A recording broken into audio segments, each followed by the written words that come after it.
Hello everyone, welcome back to my YouTube channel E Shiksha मंत्र।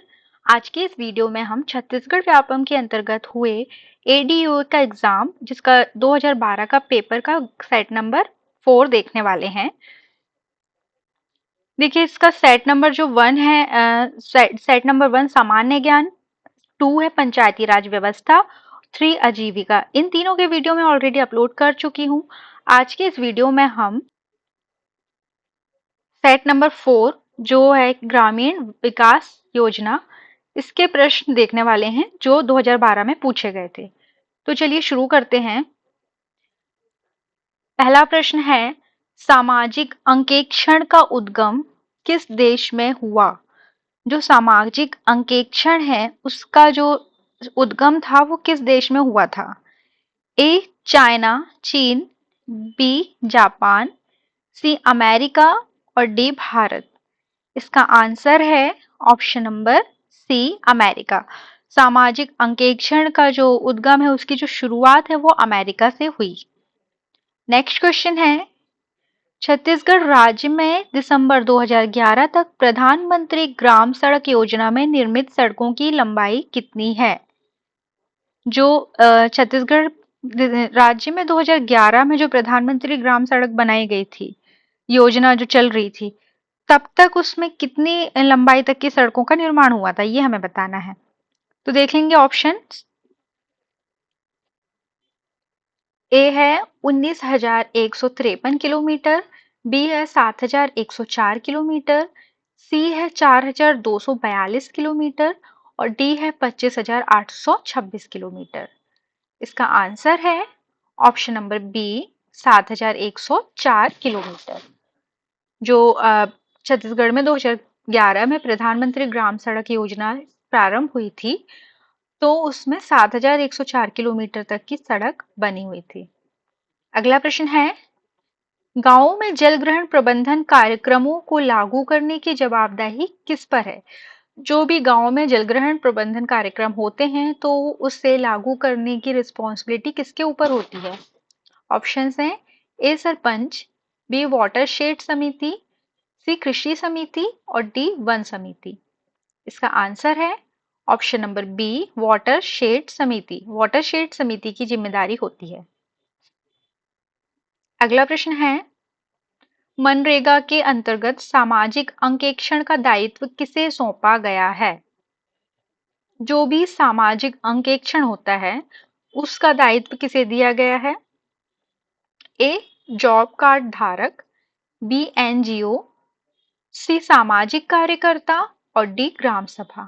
इसका answer है option number D ग्राम सभा। सभा को इसका दायित्व प्रदान है। नेक्स्ट क्वेश्चन है, अंत्योदय कार्यक्रम के उद्देश्य, जो अंत्योदय कार्यक्रम है उसका उद्देश्य क्या था? ऑप्शंस दिए हुए हैं, ए नगरीय गरीबी उन्मूलन, बी अनुसूचित जाति के जीवन में सुधार, सी अनुसूचित जनजाति परिवारों की सहायता और डी गरीबों में सबसे गरीब परिवार की सहायता करना। इसका आंसर है ऑप्शन नंबर डी गरीबों में सबसे गरीब परिवार की सहायता करना। जो अंत्योदय कार्यक्रम चलाया गया था उसका उद्देश्य क्या था? जो गरीबों में जो सबसे ज्यादा गरीब परिवार हैं, बहुत ही ज्यादा गरीब, उनकी सहायता करना था इसका उद्देश्य। अगला प्रश्न है, मनरेगा के तहत 1 अप्रैल 2008 से क्रियान्वयन के बाद कितने जिलों में लागू की गई? जो मनरेगा है वो 1 अप्रैल 2008 से कितने जिलों में लागू की गई थी, ये बताना है। ऑप्शंस हैं, ए 200, बी 330, सी 450 और डी उपरोक्त सभी। तो ये जो क्वेश्चन है ये सीजी व्यापम के द्वारा विलोपित कर दिया गया था। इसका आंसर इस ऑप्शन में दिया हुआ नहीं है।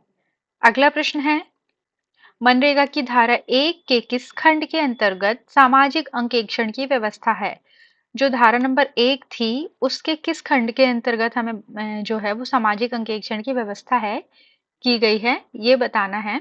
ऑप्शंस हैं, ए 6, बी 12, सी 17 और डी 23। तो इसका आंसर है ऑप्शन नंबर सी 17। मनरेगा की धारा 1 के खंड नंबर 17 में ये जो है सामाजिक अंकेक्षण है उसकी व्यवस्था का अ, जो भी विवरण है वो दिया हुआ है। अगला प्रश्न है, छत्तीसगढ़ राज्य में मुख्यमंत्री ग्राम सड़क योजना कब लागू की गई? जो छत्तीसगढ़ राज्य में मुख्यमंत्री ग्राम सड़क योजना शुरू हुई थी, कब से शुरू हुई थी, ये हमें बताना है। ए है 23 अप्रैल 2011, बी 1 नवंबर 2011, सी 2 अक्टूबर 2010 और डी उपरोक्त में से कोई नहीं। इसका आंसर है ऑप्शन नंबर बी, 1 नवंबर 2011। अगला प्रश्न है, आजीविका के दृष्टिकोण से जल ग्रहण प्रबंधन में किस गतिविधि को शामिल किया जाना प्रस्तावित किया गया है? ऑप्शंस दिए हुए हैं, ए पशुधन, बी कुटीर उद्योग, सी प्रसंस्करण और डी व्यवसाय प्रबंधन। इसका आंसर है ऑप्शन नंबर ए, पशुधन। पशुधन जो है, पशुधन गतिविधि जो है उससे रिलेटेड गतिविधि को जल ग्रहण प्रबंधन में शामिल किया जाना प्रस्तावित किया गया है। अगला प्रश्न है, एकीकृत जल ग्रहण प्रबंधन कार्यक्रम कोष में केंद्र एवं राज्य का अंशदान कितना है?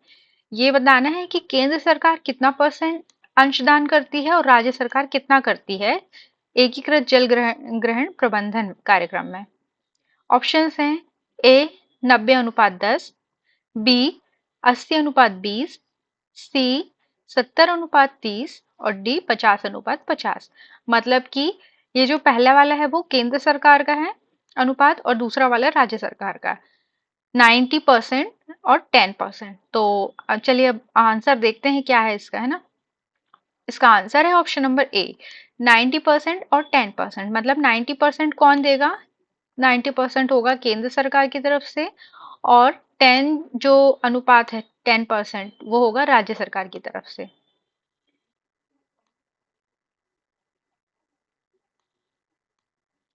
चलिए अगला प्रश्न देखेंगे, छत्तीसगढ़ राज्य में प्राथमिक कृषि साख समिति की संख्या कितनी है? ऑप्शंस हैं, ए 1333, बी 850, सी 2512 और डी 1735। इसका आंसर है ऑप्शन नंबर ए, 1333। अगला प्रश्न है, सूचना प्रदान करने संबंधी आवेदन होने के पश्चात न्यूनतम कितने दिनों के अंदर सूचना दिए जाने का प्रावधान है? अगर सूचना संबंधी कोई भी आपको जानकारी सूचना प्रदान करना है, उससे जानकारी चाहिए, तो एप्लीकेशन देने के कम से कम कितने दिनों में उसका रिप्लाई, जो भी सूचना का रिप्लाई है वो मिल सकता है, कि मिलने का प्रावधान दिया हुआ है। ऑप्शंस दिए हुए हैं, ए 60, बी 45, सी 120 और डी 30। इसका आंसर है ऑप्शन नंबर डी, 30। अगला प्रश्न है, आम आदमी बीमा योजना की पात्रता है, जो आदमी बीमा योजना होती है उसके लिए कौन एलिजिबल हो सकता है? ऑप्शंस दिए हुए हैं, ए ग्रामीण क्षेत्र के परिवार, बी बीपीएल परिवार, सी ग्रामीण भूमिहीन परिवार और डी ग्रामीण क्षेत्र के बीपीएल परिवार।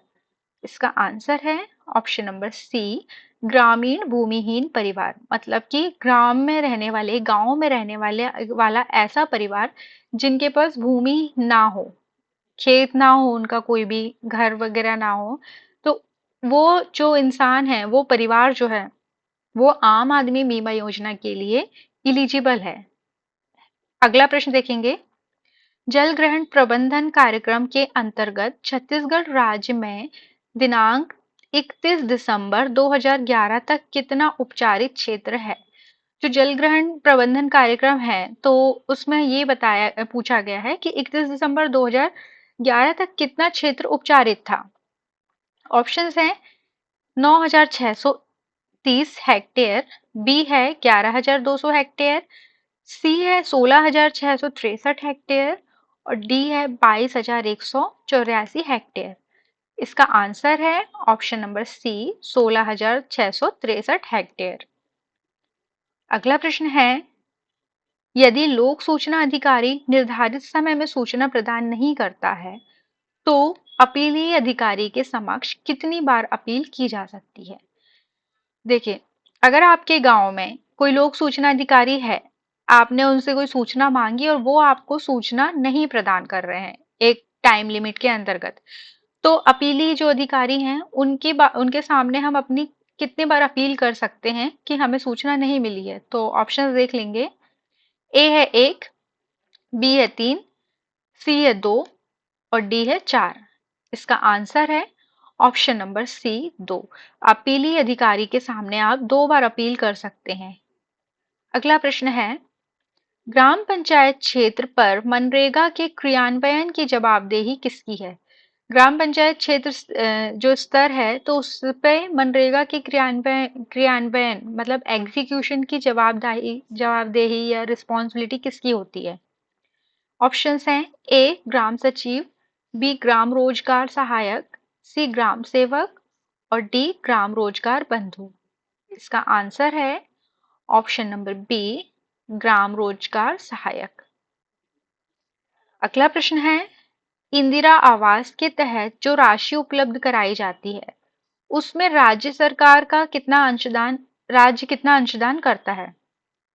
जो राज्य सरकार है वो, अगर आप इंदिरा आवास के अंतर्गत कोई भी घर बनाना चाहता है तो राज्य सरकार द्वारा कितनी राशि का अंशदान दिया जाता है? ऑप्शंस हैं, ए 50%, बी 25%, सी 30% और डी 0। तो इसका आंसर है ऑप्शन नंबर बी 25%। जो राज्य सरकार है वो 25% का अंशदान इंदिरा आवास योजना के अंतर्गत करती है। अगला प्रश्न देखेंगे, भारत में वर्ष 2010-11 में कृषि एवं सहायक कार्यों के लिए संस्थागत ऋण में क्षेत्रीय ग्रामीण बैंक विकास बैंकों के अंशदान का हिस्सा क्या है? ऑप्शंस दिए हुए हैं, ए 9%, बी 10%, सी 11% और डी 12%। इसका आंसर है ऑप्शन नंबर ए 9%। अगला प्रश्न है, छत्तीसगढ़ राज्य में राष्ट्रीय ग्रामीण आजीविका अभियान को नाम दिया गया है। जो राष्ट्रीय ग्रामीण आजीविका अभियान चलाया गया था उसे छत्तीसगढ़ में कौन सा नाम दिया गया है? ए नवा अंजोर, बी बिहान, सी मितान और डी अटल सुरक्षा। इसका आंसर है ऑप्शन नंबर बी बिहान। जो राष्ट्रीय ग्रामीण आजीविका अभियान है उसे बिहान नाम दिया गया था। अगला प्रश्न है, जल ग्रहण समिति का गठन कौन करता है? जो जल ग्रहण समिति है वो किसके द्वारा गठित की जाती है? ए ग्राम सभा, बी ग्राम पंचायत, सी जनपद पंचायत और डी जिला पंचायत। इसका आंसर है ऑप्शन नंबर ए ग्राम सभा। जो जल ग्रहण समिति है उसका गठन ग्राम सभा के द्वारा किया जाता है। अगला प्रश्न है, एकीकृत जल संग्रहण प्रबंधन कार्यक्रम की माइक्रोशेड इकाई का क्षेत्रफल कितना होता है? जो एकीकृत जल संग्रहण प्रबंधन कार्यक्रम है उसकी माइक्रोशेड इकाई का हमें क्षेत्रफल बताना है। ऑप्शंस हैं, ए 250 हेक्टेयर, बी 500 हेक्टेयर, सी 750 हेक्टेयर और डी 1000 हेक्टेयर। इसका आंसर है ऑप्शन नंबर बी 500 हेक्टेयर। अगला प्रश्न है, मनरेगा के अंतर्गत वर्ष में कितनी बार सामाजिक अंकेक्षण निर्धारित किया गया है? वर्ष में कम से कम कितनी बार सामाजिक अंकेक्षण किया जा सकता है जो मनरेगा के द्वारा निर्धारित है? ऑप्शन है, ए 1, बी 2, सी 3.3 मतलब 3.3 और डी 4.4। इसका आंसर है ऑप्शन नंबर बी 2। 2 बार मतलब जो भी आपका अंकेक्षण होता है सामाजिक अंकेक्षण वो कम से कम 1 साल में 2 बार निर्धारित किया गया है। अगला प्रश्न देखेंगे, वर्ष 2011-12 में नाबार्ड के द्वारा राज्य के प्राथमिक कृषि सहकारी समितियों को अल्पकालीन ऋण हेतु दिया गया पैकेज है। कितना पैकेज अल्पकालीन ऋण के रूप में दिया गया था? ऑप्शंस हैं, 43.63 करोड़,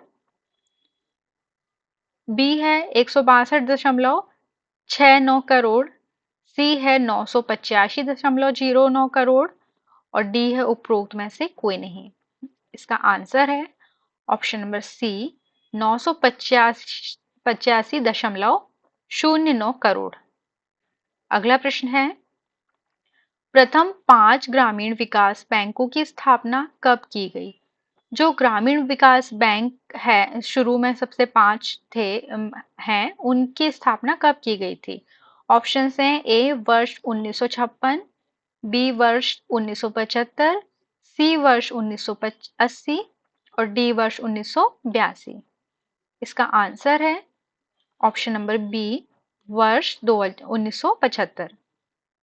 अगला प्रश्न है, मनरेगा के तहत अकुशल मजदूरों को कार्य मांगने के कितने दिन के अंदर कार्य दिया जाना चाहिए? जो अकुशल मजदूर हैं, अगर उन्होंने कार्य मांगा है तो कितने दिनों के अंतर्गत उन्हें कार्य देने का प्रावधान है? ऑप्शन हैं ए 15, बी 20, सी 22 और डी 25। इसका आंसर है ऑप्शन नंबर ए 15। अगला प्रश्न है, मनरेगा योजना के तहत मजदूरी एवं सामग्री व्यय का अनुपात है। हमें अनुपात बताना है कि मजदूरी का कितना होगा और सामग्री व्यय का अनुपात कितना होगा। ऑप्शन हैं ए 60 अनुपात 40, बी 65 अनुपात 35, सी 55 अनुपात 45 और डी 50 अनुपात 50। इसका आंसर है ऑप्शन नंबर ए 60 अनुपात 40, मतलब कि 60% जो होगा वो मजदूरी का अनुपात होगा और 40% जो अनुपात होगा वो किसका होगा? सामग्री व्यय का अनुपात होगा। नेक्स्ट क्वेश्चन है, कौन सा व्यावसायिक बैंक स्वयं को आवंटित जिलों में से जिला साख तैयार करता है? ऐसा व्यावसायिक बैंक का नाम हमें बताना है जो खुद को आवंटित जिलों में से क्या करता है, एक जिला की ब्रांच तैयार करता है। ऑप्शन हैं ए जिला सहकारी bank, B central bank of India, C Bharatiya state bank और डी लीड बैंक। इसका आंसर है option number D lead bank. अगला प्रश्न है, ग्रामीण विकास की विभिन्न योजनाओं में योजनाओं के उद्देश्य हो सकते हैं। जो ग्रामीण विकास की योजनाएं बनाई गई हैं तो उसमें किस प्रकार के योजना के उद्देश्य हो सकते हैं? ऑप्शन है ए सामाजिक सुरक्षा, बी रोजगार देना, सी अधोसंरचना निर्माण और डी गरीबी उन्मूलन। इसका आंसर है ऑप्शन नंबर सी अधोसंरचना निर्माण। अगला प्रश्न है, मनरेगा के तहत अकुशल मजदूर को कितने दिन की मजदूरी दिए जाने का प्रावधान है? जो भी अकुशल मजदूर हैं उनको कम से कम कितने दिनों की मजदूरी दी जानी चाहिए? कितने दिन की मजदूरी देने का प्रावधान है ये हमें बताना है। ए 50, बी 200, सी 150 और डी 100। तो इसका आंसर होगा ऑप्शन नंबर डी 100। कम से कम उसको 100 डेज की 100 दिन की मजदूरी देने का प्रावधान है किसी भी अकुशल मजदूर को। ठीक है, तो ये जो आपका ग्रामीण विकास वाला पार्ट है, इसमें सबसे ज्यादा क्वेश्चन जो है वो जल ग्रहण से पूछे गए हैं आपके, और सबसे ज्यादा मनरेगा से भी पूछे गए हैं। तो ये 2-3 टॉपिक जो हैं वो आपको काफी अच्छे से तैयार करना होगा, क्योंकि एक टॉपिक से 2-3 क्वेश्चन तो आएंगे ही, है ना। तो ये इस वीडियो का लास्ट क्वेश्चन था। अगर आपको वीडियो पसंद आई हो तो वीडियो को लाइक और शेयर कीजिए तथा हमारे चैनल को सब्सक्राइब कीजिए।